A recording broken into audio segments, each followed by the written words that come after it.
I enjoyed very much sharing with you 2 weeks ago some insights, hopefully, into Walt Whitman, but I really didn't get to comment on that, so I wanted to come back to that and talk a little bit about my own personal experiences with Walt Whitman. Those of you who were here may remember that at the end of the service we played a YouTube up here that had some beautiful scenery, and there was a voiceover, a woman reading Walt Whitman in Spanish. I don't know how many of you speak Spanish and recognize the verse. I don't, so I didn't. But I loved, when I first discovered it, just listening to her voice and the flow of the poetry that I could still feel, even though I wasn't analyzing it and trying to figure out the meaning of it, just enjoying it. And one of the reasons I wanted to share that with you is because it reinforced in my mind the universality of Walt Whitman. That he's not just the great American poet, but he's been translated in a lot of different languages. And somebody thought it was worthwhile to post a YouTube video in Spanish of Walt Whitman. So I don't know what the actual poem was, but I find it interesting that it was there at all on the internet. Walt Whitman died a long time ago. His book was published a long time ago, but he's still alive and well. And interestingly, the Quest magazine, which comes from the Church of the Larger Fellowship of the UUA, arrived yesterday, and on the back page, Walt Whitman. When I heard the learned astronomer, when the proofs, the figures were ranged in columns before me, when I was shown the charts and diagrams to add, divide, and to measure them, when I, sitting, heard the astronomer where he lectured with such applause in a lecture room, how soon unaccountable I became, tired and sick, till rising and gliding out I wandered off by myself in the mystical, moist night air, and from time to time looked up in perfect silence at the stars. I like that. Timely. There's a lot that Walt Whitman can still offer us. I first met Walt in 1964. Actually, I was just adding it up this morning. That's 50 years ago this fall. I was a sophomore in high school, 10th grade, and in my English class, the first ever dreaded term paper. Remember that? I'm sorry for raising that in your memory.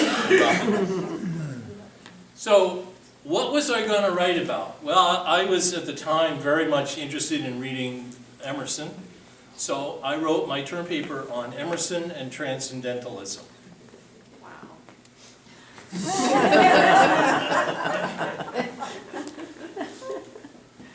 I want to talk about that later. And, I mean, it was... What? That's what I did mine on, but it wasn't that. I remember the, well, I remember the other two as well. Anyways, Early on. yes. It was very interesting to struggle with what transcendental. I've mentioned before that I consider myself an Emersonian. And, I mean, as a teenager, I discovered his essay, Self-Reliance. And I'm sure my parents were very disturbed that I found that essay. Because, like Whitman, it's very much this song of myself, very much this focusing back on my identity and who am I. Not in a selfish sort of a way, but just in an awareness sort of a way. And in order to really understand Transcendentalism, although the paper was on, God, I wish I had that paper. I know. But I'm sure it was very sophomoric. But, of course. But in order to understand, I had to move beyond Emerson to understand Transcendentalism, which meant I had to read some Thoreau, and I had to read some Whitman, because Whitman is definitely a Transcendentalist, even if whether he was a Unitarian or not. But he definitely is a Transcendentalist. So I learned, I had my first Whitman book at that time. This is my second one. The first volume, the pages were all falling out so badly that I had to eventually replace it. This one's about 10 years old, but the other one I had for 40 years. But I encountered Whitman at that point in time, and I'm not sure that I necessarily understood him, but in 1970, I enlisted in the Naval Reserve in order to avoid the draft. And I became a hospital corpsman, which is a orderly LPN kind of a person, and found myself working at the Portsmouth Naval Hospital in Virginia on an orthopedic ward. I was never very comfortable in the military anyways. I don't want to be critical of it. I apologize if it comes across that way. But it was a little too regimented for me, and even though I wasn't in a combatant kind of a role, I found it constrictive. I found the regulations problematic. You can imagine any kind of a liberal, progressive person having some difficulties with the power and authority structures. So I was very unhappy in the service, but I did find the work fairly rewarding, and it reminded me very much of some of the early readings of Whitman when he devoted himself to those 6,000 visits to the hospitals in Washington, D.C. And I found myself especially troubled about the Vietnam War and the consequences of it, and seeing them directly in an orthopedic ward. We had a number of people that had been in conflict there. And there was one young man, he was 18. He'd been in Vietnam for like 2 weeks. He was a Marine, and he'd stepped on a landmine. And he had most of his 2 legs left, but not all of them. And they were trying to reconstruct his legs. And I would spend a lot of time with him reading and just being present with him. He was very depressed. And I remember in particular at one point in time him saying to me, he wished they would just cut them off because they just hurt too much. And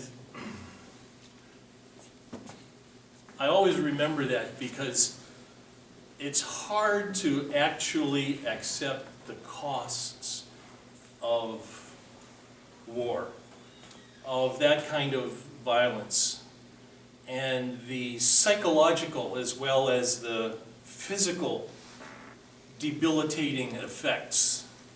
That this young man wasn't looking forward to prosthetics and being able to walk again. He just wanted to be away from the pain and the suffering of his experience.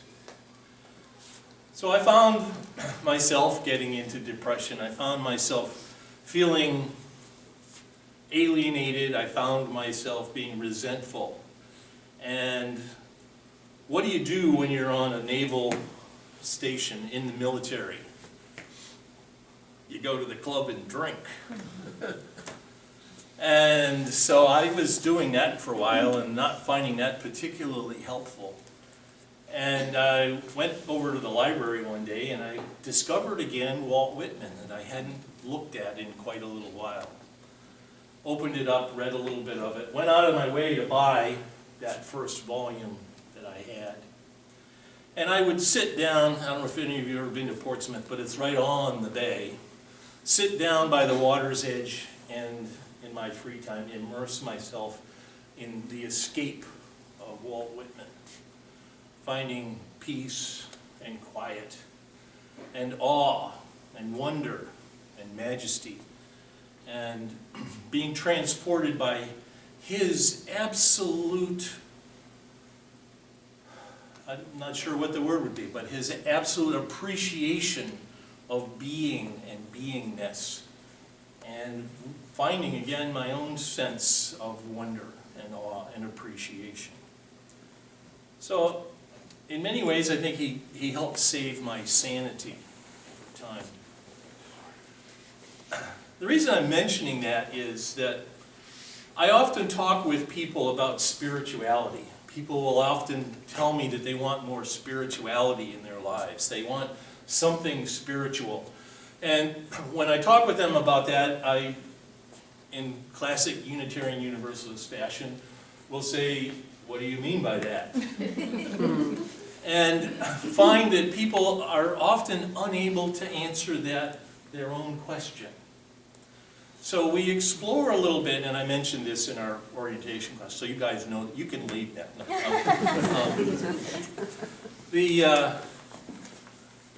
The notion of what is spirituality, it depends on who you are, where you are, and when you are. And what is missing in my life? What do I need at this point in time? Sometimes it might be comfort, reassurance. Sometimes it might be wonder. Sometimes it might be reconciliation. Sometimes it might be connections. Sometimes it could be balance. Sometimes it could be whatever seems to be missing at that point in time. So that the spiritual quest is to fill that hole, to heal that wound, to find some kind of reassurance and some kind of healing. So it's different from time to time and person to person and place to place. And we all have to find our own spirituality then. And the point that I always make is that we're invited to look at our own lives as they already exist and to ask ourselves, what am I already doing that is offering that and providing that? And I didn't realize before that sitting and reading Walt Whitman was necessarily a spiritual practice until I understood what it was accomplishing and what it was helping me with in my own life. So the question becomes for you, what is your spirituality and what is your spiritual practices? Now, I'm never sure what I've mentioned to everybody before, but there was a woman that I had in a previous congregation, and I always check these things. She told me I was free to share this information. But she came to see me one time because she felt that she was letting her family down.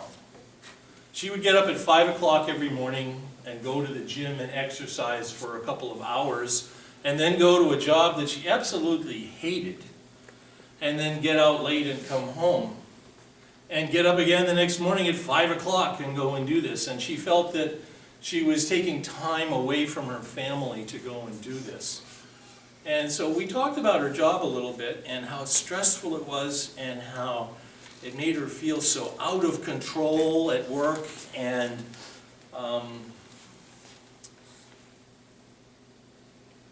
unable to manage her own life.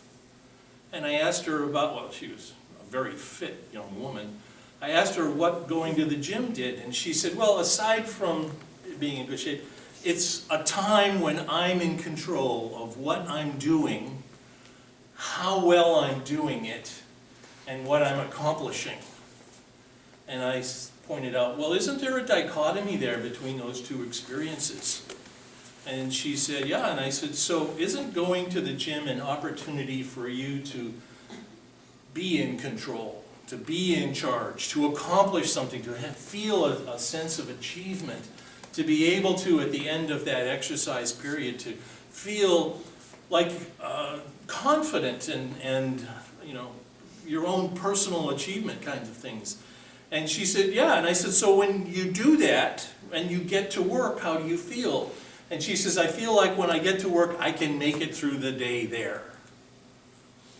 And I said, so let's examine this a little more in depth. What if I were to suggest to you that going to the gym isn't a physical exercise only, but is also a spiritual practice? And her response was, isn't spiritual practice meditation or prayer or yoga or something? I said, well, it can be, but maybe this is spiritual practice too. So the interesting consequence of all this was that several weeks later she came back and she said, you know, I've been thinking about that a lot, and I like the idea that it's a spiritual practice. And actually what happens is I get more out of it by elevating it in my own mind from something I feel guilty about to an actual self-care spiritual practice that benefits not just me and my day, but my family.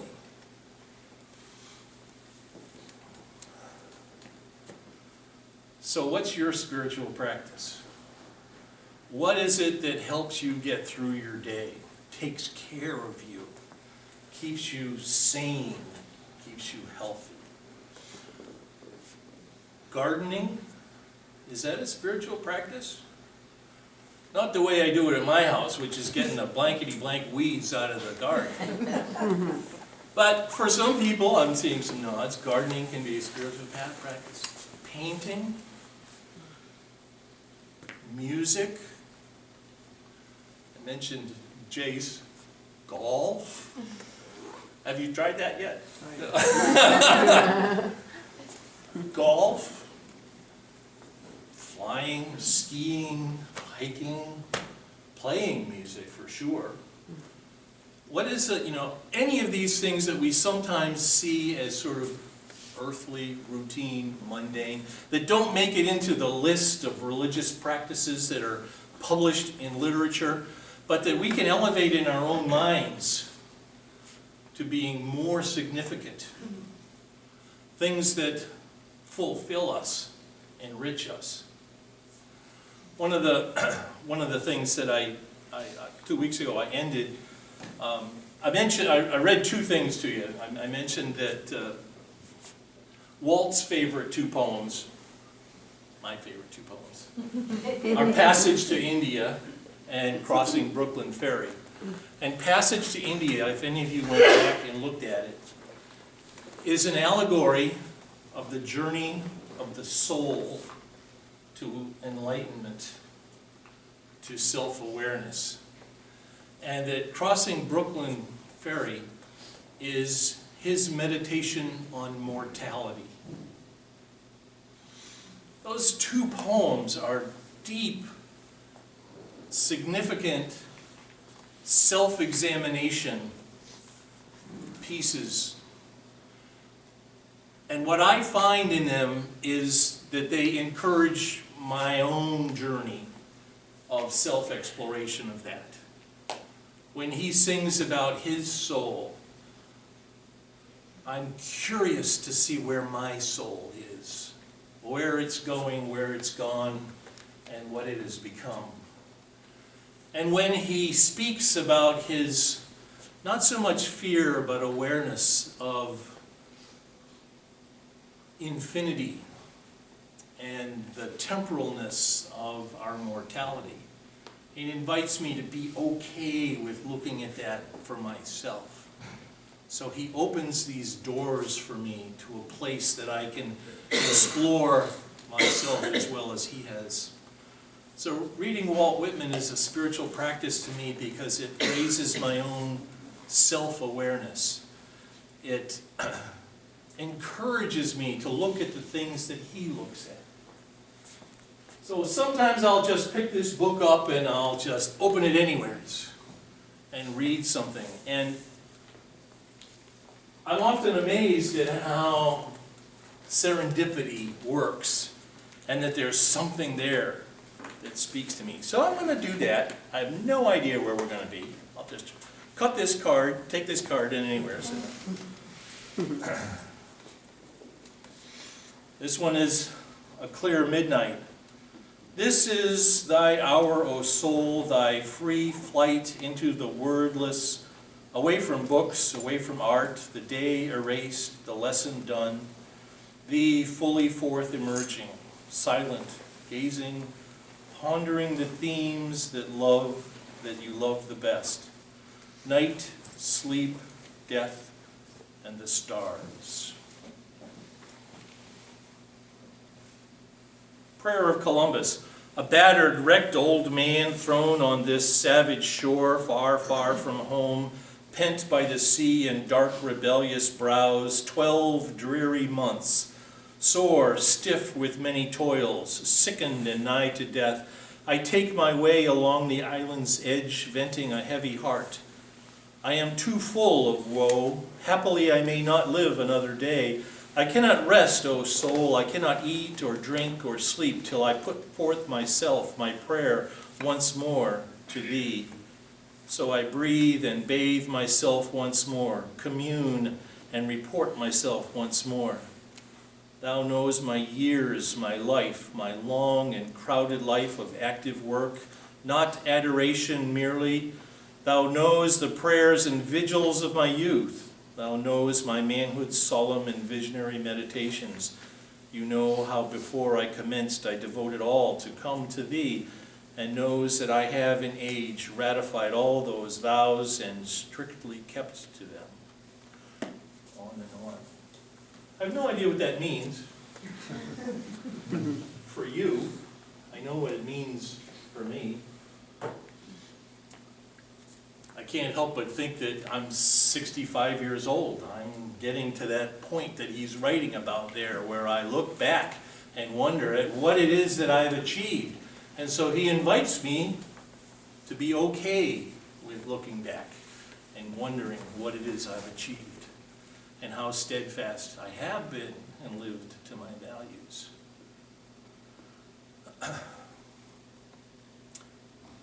So I'll invite you to read Walt Whitman if you want, or to go out and look at the stars, or to paint, or garden, or whatever it is that you do. But whatever it is that you do, to look at the significance of it in your life, and perhaps raise it up more intentionally into your awareness so that it can function more fully and enrich your life more completely. And find that it is not just a distraction, it is not just recreation, but recreation. And realizing that in some ways it helps you be reborn. And I'd be curious to know what some of those things are that might come to your mind. So I'd like to hear what thoughts any of you may have about spiritual practices, where you are, where you're going, where you've been, and any other thoughts you might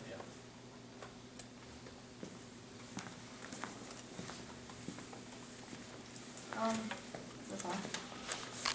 Should be.